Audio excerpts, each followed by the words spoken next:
Good afternoon. My name is Mark Garrigus. I, along with Cliff Gardner, represent Lyle and Erik Menendez. I also have here today Alex Kazarian, Satara Kasim is somewhere, and Tina Gladian, who have been working for the last 18 months in order to get a release for Lyle and Erik Menendez. A couple of weeks ago, and so that you understand the background of it, back in May, we filed a writ of habeas corpus. A judge in this courthouse, Judge William Ryan, issued what's called an informal request for a reply. That informal request for a reply was to ask the DA to respond to the allegations of new evidence. Part of the two prongs of new evidence were, number one, a letter that was found at Marta Cano's house that was a letter written by Erik fully 8 months before the killings to his cousin Andy. His cousin Andy testified at the trial. However, in the second trial, was demeaned as making this up or was not true.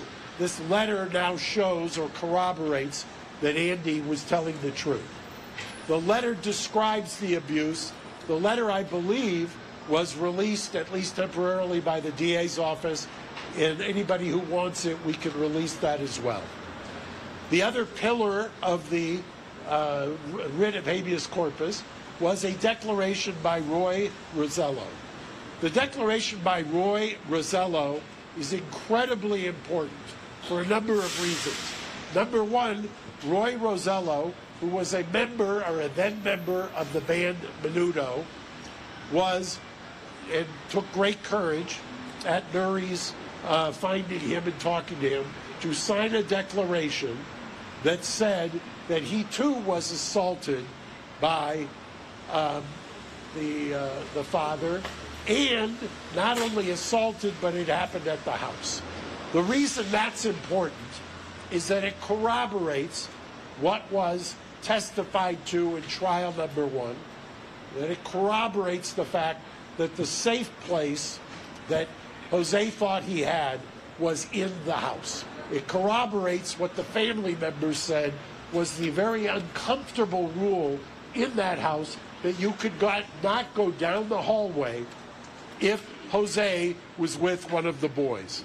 That was the ground upon which he prayed. We have those two items. Now, there is a separate track. About 3 months ago, we sent a petition, and mind you, the DA's office, there's been those who have said, well, this is election nearing, blah, blah, blah.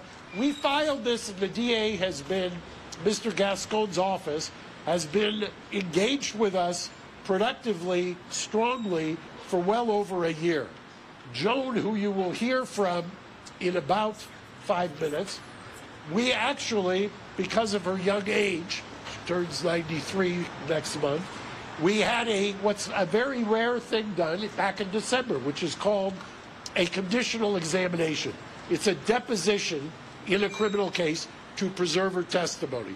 She was there with her lawyer, Brian Friedman, who represents the family.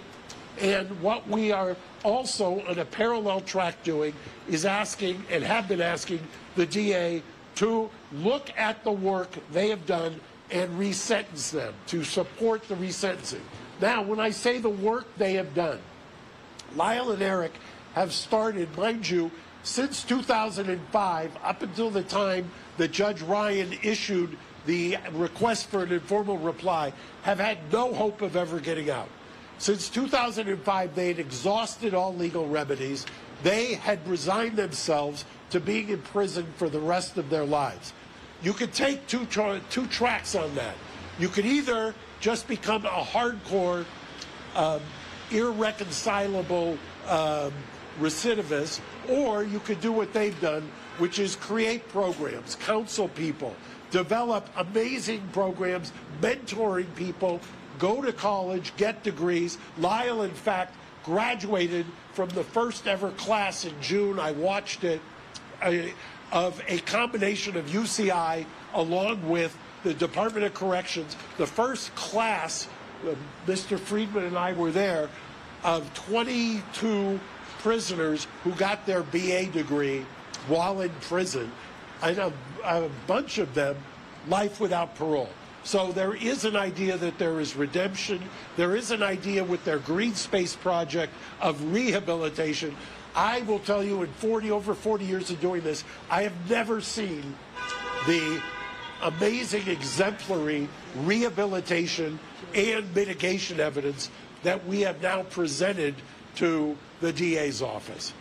We're going to hear from the family today briefly, and I will tell you, I'll give you kind of a coming attraction.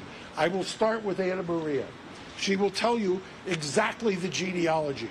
We have over 20 relatives, both Kitty and Jose's sides of the family. This is virtually unprecedented in my practice, and I would dare say it anywhere, that 20 family members on both sides, victims, constitutional victims under Marcy's law, are here to urge the DA to resentence.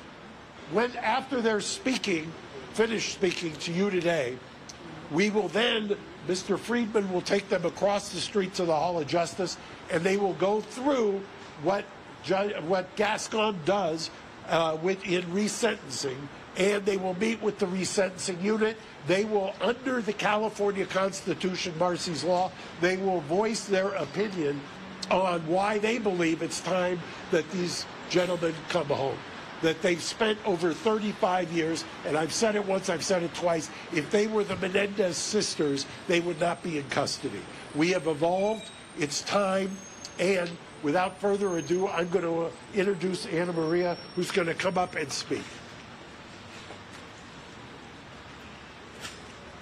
Good afternoon, everyone. Buenas tardes. My name is Anna Maria Baralt. I am the niece of Jose Menendez. I stand before you today not just as a member of the Menendez family, but as someone who believes in truth, justice, and healing.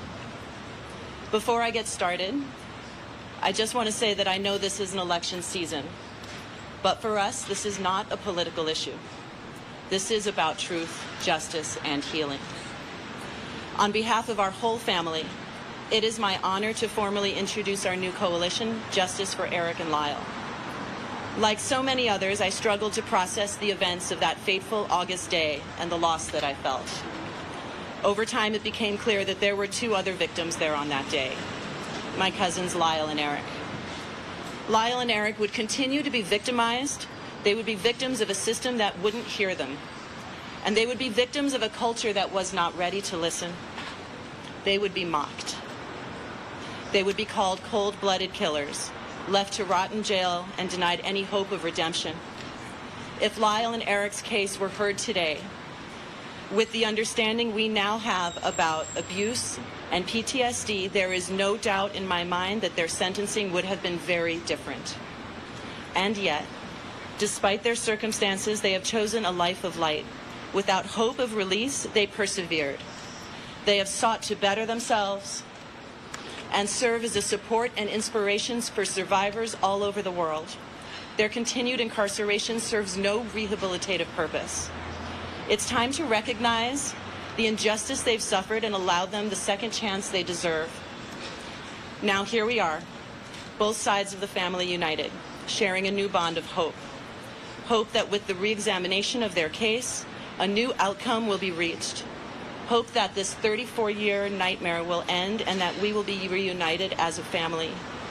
I am here to ask the District Attorney's Office to take into account the full picture, the truth that was hidden for so long.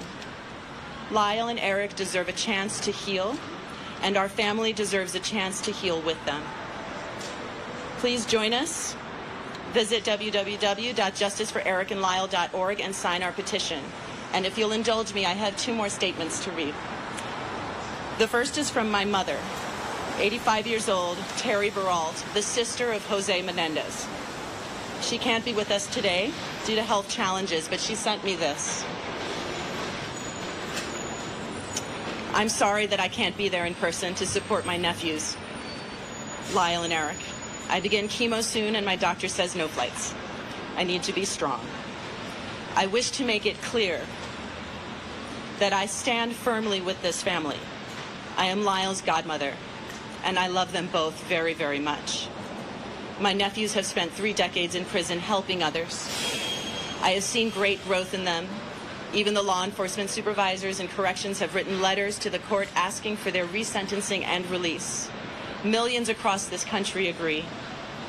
I implore the district attorney's office to end our prolonged suffering and release Lyle and Erik back to our family. 35 years is such a long time. My prayer is that I live long enough to see my nephews again and to hug them once more.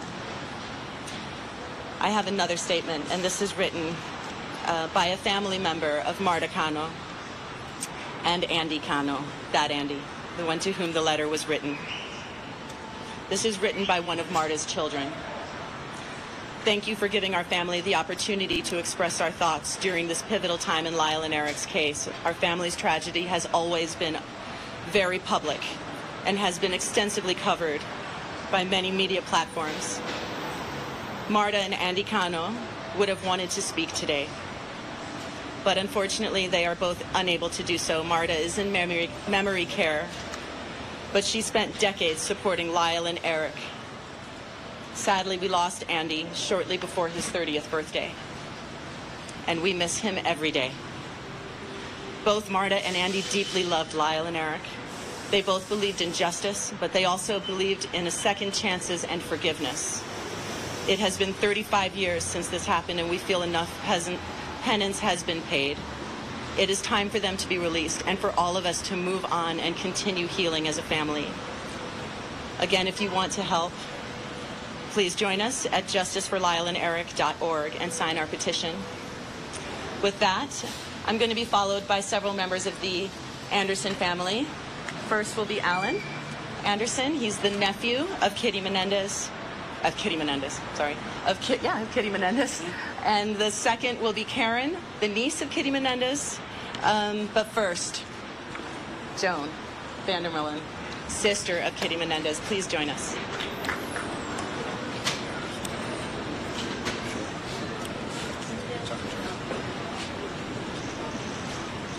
Two soldiers, thank you.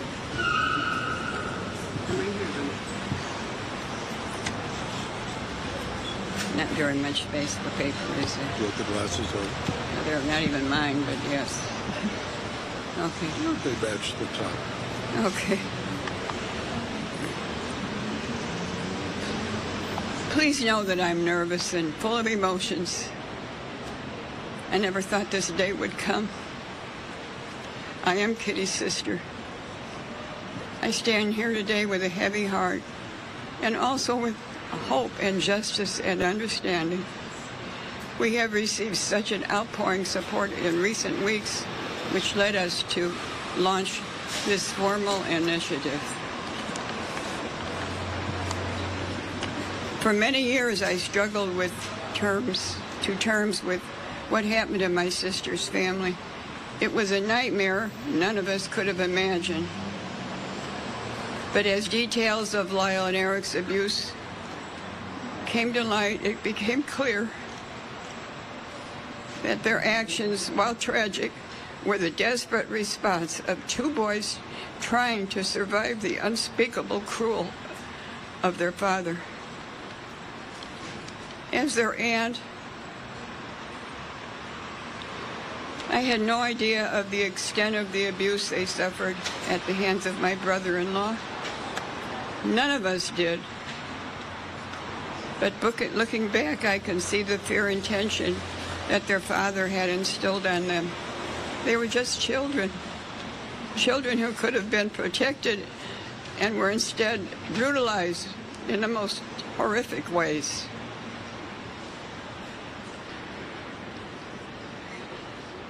The truth is, Lyle and Erik were failed by the very people who should have protected them, by their parents, by the system, by society at large. When they stood trial, the whole world was ready to believe that the boys could be raped. Was not ready, not ready. The whole world was not ready to believe boys could be raped. or that young men could be victims of sexual violence. Today we know better. We know that abuse has long-lasting effects, and victims of trauma sometimes act in ways that are very difficult to understand.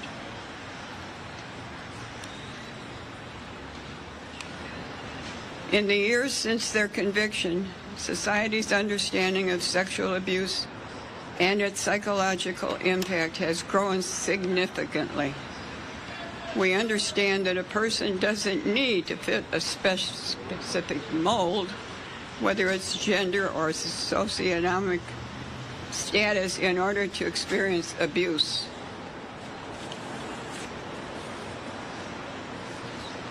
In their case, if it were tried today, the evidence of their father's abuse would not only be admitted in court, it would provide essential context for why they acted as they did.